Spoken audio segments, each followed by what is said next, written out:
What were common diseases during the Middle Ages? Breaking news from history.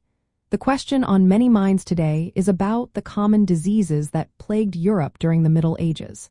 With recent discussions around historical health crises, understanding these diseases is more relevant than ever. Let's take a closer look at the health challenges people faced back then. During medieval times, people dealt with a variety of illnesses that shaped their lives. One of the most feared diseases was smallpox. This illness likely arrived in Europe between the 5th and 7th centuries. It caused frequent outbreaks and was especially deadly for children and those with weak immune systems. Another major health crisis was the plague, particularly the Black Death. This devastating disease swept through Europe in the mid-14th century. Caused by the bacterium Yersinia pestis, it led to massive loss of life, sometimes wiping out entire communities.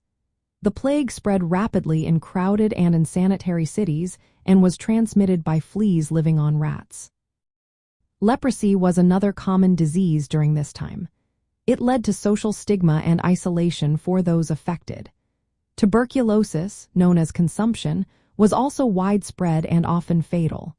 Respiratory infections, dysentery, and various fevers were frequent due to poor hygiene and contaminated water.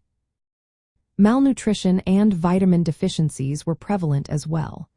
Many suffered from scurvy due to a lack of vitamin C, especially during winter or famine. Infant mortality rates were alarmingly high, with many children dying from infections that are now preventable. Medieval medicine relied heavily on herbal remedies. For example, willow bark was used for pain and fever. These practices were rooted in ancient traditions and are still found in some forms today. However, most treatments were limited in effectiveness, leaving many diseases untreatable.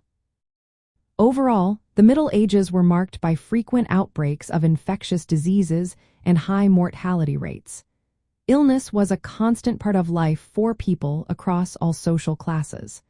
Understanding these diseases helps us appreciate the advancements in medicine and public health we enjoy today.